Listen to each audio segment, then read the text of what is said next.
question என்ன சொல்லிருக்காங்கன்னா எனக்கு இரண்டு எண்கள் இருக்கு அந்த எண்களோட விகிதம் என்னன்னு சொல்லிட்டு கொடுத்துட்டாங்க சரியா இப்போ அந்த விகிதத்தோட 8 அப்படிங்கற ஒரு நம்பரை நான் ஆட் பண்ணனா எனக்கு கடைசியா என்ன விகிதம் வருதுன்னா 9:11 அப்படிங்கற விகிதம் வருது சரியா அப்போ அந்த ரெண்டு நம்பரோட கூட்டுத்தொகை என்ன அப்படினு சொல்லிட்டு கேக்குறாங்க சோ இதுக்கு நம்ம ஒரு ஷார்ட்கட் பார்க்கலாம் இனிஷியலா எனக்கு என்ன இருக்கு 7:9 இருக்கு அத அப்படியே போட்டுவாங்க ஃபைனல் ரேஷியோ என்ன இருக்கு 9:11 அத அப்படியே போட்டுவாங்க அடுத்து இது ரெண்டுக்கும் டிஃபரன்ஸ் என்ன வருது 2 அதே மாதிரி இது ரெண்டுக்கும் டிஃபரன்ஸ் எடுத்தா என்ன வருது 2 அப்படினு வருது அப்போ இந்த 7 ல இருந்து இந்த 9 அப்படினு வரணும்னா நான் எத்தனை ஆட் பண்ணிருப்பேன் 8 அப்படிங்கற நம்பரை ஆட் பண்ணிருப்பேன் சோ இந்த கேப் என்ன 2 இருக்கு இல்லையா அப்போ இந்த 2 அப்படின்றது நமக்கு என்னதான்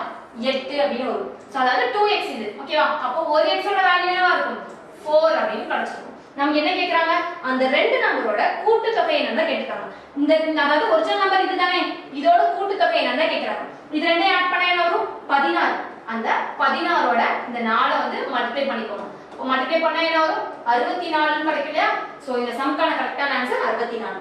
Thank you